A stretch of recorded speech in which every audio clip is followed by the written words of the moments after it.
Hey, everybody, and welcome. Jonathan Broadbent here, your host of UnWoke.Academy. Welcome to another episode. I missed you guys. I was traveling quite a bit last week. There were actually, in addition to a few other things, several other things, Joe Wolverton and Dr. Alan Keyes were at a few different locations in Ohio, including our state capital. And I was asked to go and help out with those. And I was proud to. I was a volunteer in our state house, our state capital of Columbus, last week when a few awards were given out, which was spectacular and awesome. And it also gave me the opportunity to hear both Joe Wolverton and Dr. Alan Keyes speak 4 times. There were 2 lunches and 2 evening. I actually captured the final evening, which was Thursday last week. So it was quite a bit of travel. I did not get out the episodes that I'd hoped to, including the Wednesday edition, which we will do this week, dutifully, noon this Wednesday, 2 days hence, to noon Eastern. I will go live with our live stream on the PMA, which actually I'm going to talk about today as well, a little bit. But I wanted to bring everybody up to speed because on that last day, on Thursday last week, I captured video of Joe Wolverton, Dr. Joe Wolverton speaking.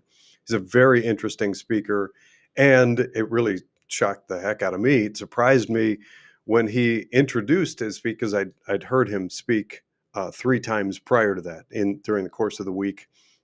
But he looked around the room and singled me out and said that a question that I had asked earlier in the day prompted him to call an audible at the last minute and kind of change what he wanted to speak about on Thursday evening. So when that video comes out, I captured it with my phone. Hopefully I watched it. The video and audio quality looked pretty good, but it was a great, very interesting speech. And I was very honored to meet Joe Wolverton for the first time and Dr. Alan Keyes for the second and then third times. So without further ado, what I have in the background here behind me is information about the financial PMA. So a few times recently I've talked about some of the trading activity in one of the PMA members' accounts and the resulting returns, which is surprising and wonderful and unexpected, because remember, as you can see by the number of different investments here, this is not a swing for the fence kind of thing. By the way, I do get a number of questions about a few things that I'm going to comment on before I dive into the composition of what this is and what it's all about. One is I do get questions from people that are interested in day trading. That's that like guessing the market and trading in and out of stocks really aggressively. I am not a fan, and I don't suggest it really for anybody. I've been in the financial marketplace and working in finance for decades, and I just see too many instances of short-term success, maybe, followed by heartache and grief. And it's too hard, especially in this environment, for any individual And I know some pretty high level professionals to try to time the markets. I'm still an advocate of trying to, or actually, let me rephrase that. I'm an advocate of building a long term portfolio of companies that you understand, know, like, and believe in. And if you have some sort of moral value system, whatever that may be, of making sure that how you invest your money and where you invest your money comports with your value system. Vote your values, as we like to say. So there is a lot of room for discussion in any of these.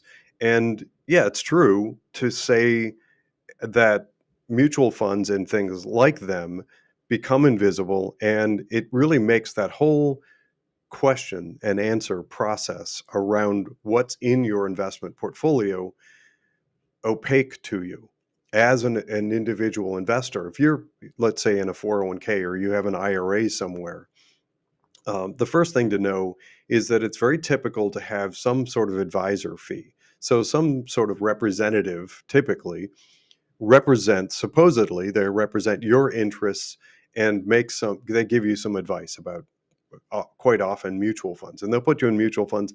And then those mutual funds, most often, have their own fee. So, you're paying actually two layers of fees.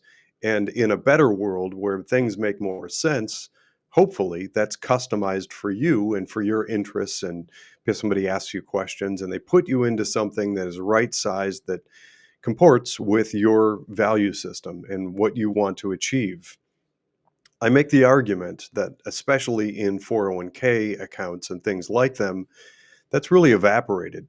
We have much more of a system that I relate to doctors' behavior during COVID. And yes, again, I continue to draw that analogy because I think it's an adept one. Doctors during COVID, I think, were more than happy to comply with the sort of financial pressures of big pharma. And yes, I think that's a legitimate argument to make, that big pharma uses money to exert influence over hospital systems. And then those hospital systems apply this top down sort of protocol. I'm air quoting that. And really, everybody was funneled into this one size fits all answer. Well, the same thing is happening virtually across the board from everything I'm able to see in the world of finance. And it's ended up with very few companies with the lion's share of the investment dollars in the US and globally. We have a very small number of companies that are getting financed, in other words, and that's horrendous. It's really bad. And it's absolutely counter to the interests of America and the West. America first, make America great again, whatever you might say, whatever your beliefs are. Heck, even if you hate those things, you might still be an advocate for small business and economic development and business enterprise and those kinds of things. And where we are in the investment world, in investment markets, often referred to as capital markets, is exactly the opposite. It's a small number of companies having virtually, I can't say all the money, but the lion's share. And it's so over consolidated, and those few companies are so overfunded. It's really been stifling and debilitating to small business and to the growth and expansion of really even um, mid-size and large corporations. I'll save for a separate conversation the undue and unhealthy influence of this thing called corporate equity index, which it influences companies to the political left and makes them do self-harm and ridiculous and egregious things just to because I think really because there are some people internationally that like exerting undue power and influence. But this is a world where all that stuff doesn't exist. This is a world where we've done the research and we're looking into these corporations. And yes, this is absolutely, it's not just open for discussion. This is a starting point for discussion. And these are companies, this actually is the composition of that portfolio that I've referenced several times. We started trading on October 7th. I'm going to pull out my notes here. October 7th, 2024, and then through June 16th of this month, we have unrealized gain in this portfolio in one of the accounts of 37.80% and an average for this portfolio of 34.96%. There is a separate account that traded a little bit later. Their trades weren't done all at once. In that larger account for this family, that actually traded a day later on October 8th, and that has an unrealized gain of 38.54%, which is amazing, with an average return of 43.29%. And that's this portfolio you see behind me. This is not an investment recommendation. What you really need to do, what I absolutely strongly encourage you to do, and the reason behind UnWoke.Academy and the research that we put out, the reports that we generate, and the eventual private membership association that came out of it, is to give people all kinds of different lanes and access to the research that we're doing, and encourage people to defund the woke. Because if you are one of those people, and if you're listening to my channel, I assume that you are, or you're listening to this channel because you're one of the people that troll me on social media. But either way, you're welcome to the conversation. Welcome to the debate. This represents the opportunity for us to talk about what's actually underlying. And I want to pause for a moment to make sure that I'm crystal clear on what this means.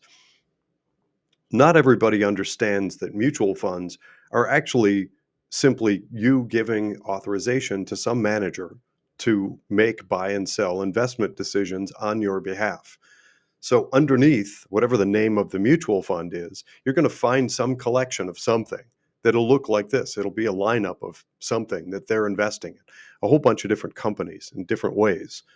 And mutual funds generally are very specific about what they're investing in. They might be investing in US companies only, or only large companies, or only small companies. What we've done is bypassed the mutual fund, eliminated that mutual fund management fee, and we are encouraging people to go back to what we know works from a transparency standpoint. And if you look back, or even just look at any records of how our grandparents behaved, our grandparents typically had, if they had investment dollars, they were working with, and often hand in glove, were doing some research into companies, and they knew what they were invested in. So you go back to our grandparents, and they would get an investment statement that would have a list of companies, and they could look at those companies. And if the company went off the rails and started doing some woke DEI CRT garbage, or promoting transgenderism, or whatever, they did something that they didn't agree with, they could see it and line item veto that thing and get rid of it. Mutual funds and things like them make that harder. And they also, it's very difficult to determine, at least in a timely fashion, what that mutual fund's actually invested in. So you're paying oftentimes an advisor and then the mutual fund expense in order to get something that you can't really clearly see. And the last piece of the puzzle, which I reveal in things like The Globalist Bubble and Parade of Woke Sameness, those are two different episodes you should go back and watch if you haven't already. I illustrate that really, just like doctors trying to give everybody the jab during COVID, we have way too many people in the world of finance who are not questioning what's in there. And again, leveraging that analogy to the shots and COVID, you've got to be asking what's in the shot. And you should be asking what's in the portfolio, what's in the mutual fund, because it's going to be something. It's going to be, typically, if you're not watching it, and if you've gone to some sort of index fund or something, it's quite likely you have the same composition of the same, I argue, ridiculously overvalued stocks like Microsoft, Apple, Nvidia, Amazon, Meta. And if everybody in the world, virtually, sort of, if everybody's all invested in the same thing, and those companies are inflated in stock price, then that's not where you should be thinking about investing. I don't think anybody in their right mind looks for the thing to invest in that it's not only past its peak valuation, um, but when you look at the numbers, it would take ridiculous changing of our entire planet, not just a country, but everything, in order to justify that valuation. So these companies are quite different. These are companies that look good through all the metrics we're running, and I talk about that at length in UnWoke, and the different tools and resources we use to try to find good opportunities, going back to basics, going back to what we know works. And it's called fundamentals, looking at the fundamentals of these companies. And again, this is open for dialogue. If you look at one of these and disagree, great, you should be. This is very similar to the conversation. I'm going to use another analogy here. By the way, we are live on um, Facebook, YouTube, X, and Rumble for this live stream. If you're on one of those platforms and have a question, feel free to ask it. I will try to incorporate that and get you answers. If you end up watching this as a replay, send questions to info@unwokeinvesting.com. I'll try to incorporate those and get answers back to you, because who knows? Somebody else may have the same question. But one of the things that I'm going to use another analogy. It used to be the case, and I count myself among them. Most people just sort of went to the grocery store, and whatever was presented to us in cool looking packaging, we just consumed. If you're one of those people that scoffs at me and you've been eating organic foods or looking for grass fed beef or free range chicken and eggs before I was, kudos to you. I was kind of a late comer to that. I didn't really pay attention. This conversation is very similar to that. This conversation is me encouraging you to be aware of where your money goes and how you're investing. So this isn't, and you're going to find people all over the internet with some sort of vested interest to try and get you to invest in such and such precious metal or trade these crypto coins or something. This is the exact opposite of that. This is encouraging you to understand what a well-built portfolio looks like, and then inform yourself and make educated decisions. This may not be the thing for you, it probably isn't, but making some adjustments and using this as a starting point to do some of your research. And that's really what we do in the Private Membership Association. I invite you to join. That's not a requirement. We'd love to have you. We'd love to have more members, because that means more dialogue, more shared research, more feedback and communication. But you can take all the things that we're doing and all the reports that we put out from Private Membership Association and UnWoke.Academy and take them to your advisors and ask them questions. Lift the hood. Don't be bashful. Just like most, or many of us at least, became less bashful once the COVID jab was revealed. And now we're skeptical and we ask questions of our doctors, and whether or not we're looking into the finances, whether or not they're influenced by big pharma. Ask those same sorts of questions of whoever you work with in the world of finance. So I'm going to share with you, I actually have an exchange pulled up from somebody who's asking questions, and it is actually based off of this list. So we had a starting conversation, we talked about the dynamic, and this list was shared with an individual who came back with some really great questions. I'm just sort of scrolling now.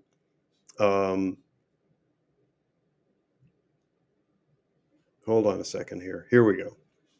So here's somebody that wrote back again, as this was shared in an Excel spreadsheet, and we're talking about this and doing some research, and great questions. Some of the companies I want to know more about, including EOG. Is EOG or was it connected with Enron? Remember Enron, and they blew themselves up.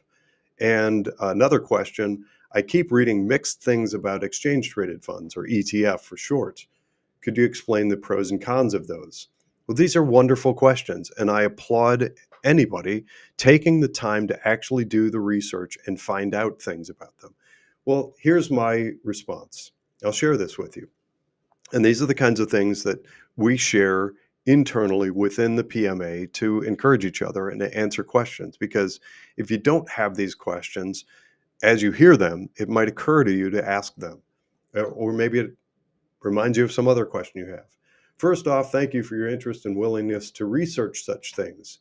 You'd be surprised how rare that is. I suggest that your involvement and awareness is a good thing. That's what I started off with.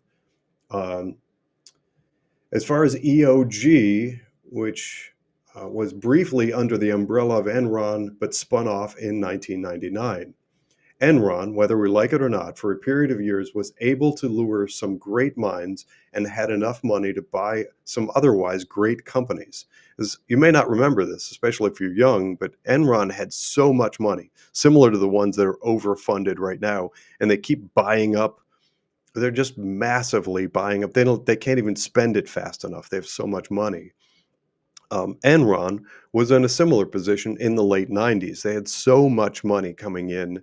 They wanted to offset their balance sheet with some debits, and they were buying up all kinds of stuff in the energy sector, lots and lots and lots of companies. Um, Ultimately, it's understood that fraud was what gave them the money to do this. However, for a period of years, Enron touched nearly everything in the US and some international energy production. That aside, EOG appears to have a very good management team model and profit capabilities.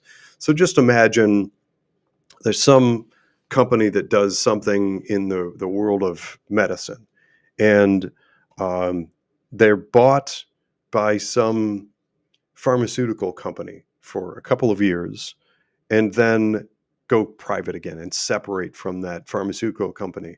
You might ultimately find that that pharmaceutical company does something bad and you don't like them and you put them on your blacklist. You blacklist that pharmaceutical company.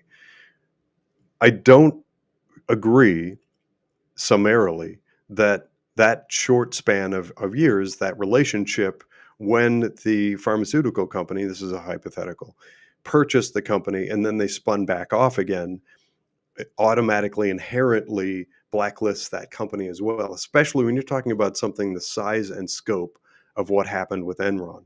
Enron, they literally had so much money that they were you could hardly open a paper without reading about them acquiring something or somebody or luring in yet another management team from somewhere in energy and everything until it all blew up. Next part of the answer, as it relates to ETFs, it may be best to think of them like mutual funds. The primary difference is in how they trade on an exchange. This mostly has everything to do with price and how easy and where they can be traded. Ultimately, virtually everything that can be done in a mutual fund can be done in an ETF. The key difference for you is cost. ETFs lend themselves to long-term buy and hold investing, as they have only trading costs and no ongoing management fee. I've simplified things a bit here for purposes of this email, but this is the gist of it. I'd be happy to get into more involved answer in a phone call. Ultimately, I suggest that ETFs are likely a less expensive way of adding a basket of investments than mutual funds, and that the actual investment may and frequently are identical.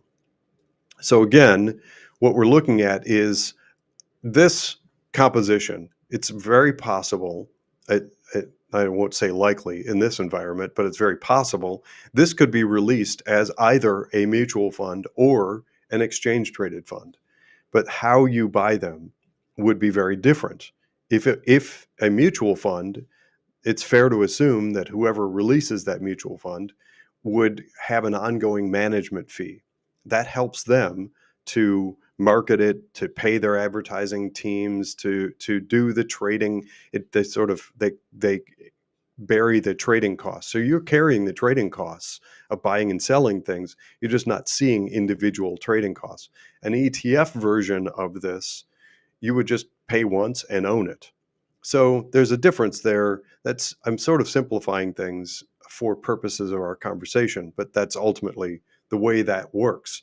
And that's, for all intents and purposes, that's for the individual consumer, the key difference I suggest between a mutual fund and an exchange traded fund. But more to the point, these are the types of things that should be taking place more often. I encourage this. I actually really strongly advocate for this type of exchange and these types of questions inside the financial PMA. Or if you're watching this, inside and connected to these broadcasts. That's why I live stream. I want to get more people asking questions. So those people who, and I guess I'm sort of categorizing, but the people who have decided over the last many years to stop putting kids on the yellow bus for 13 years and then wonder if they're going to get a Marxist communist back who's anti-American, and the people who've decided to start looking at the ingredients of the foods that they eat and the sources that food comes from, and the people who are questioning what sort of pharmaceutical exposures they have and what gets injected into them, and they're asking questions about the materials and what's actually in the shots. For all those kinds of people who are taking it upon themselves to ask questions, this is for you. That's what UnWoke.Academy is all about. So on Wednesday, we're going to have a little bit more conversation. I hope you'll come back. We're going to dive a little bit deeper into how we build these and where, because that's an important question also. One of the really nice things about building a private membership association is we're not dictating, and I have no skin in the game. None of us do, as to where and what goes into your portfolio. It might be similar to this and a little bit different, and you might have a brokerage trading account online that does discount trading, or you have a relationship with the company that does your 401k. Great, put it anywhere. This is a go anywhere type of answer. It really is all about creating transparency in how your money gets invested, because ultimately the things that we invest in will shape the future for the next generation. I'm Jonathan Broadbent. Thanks for listening.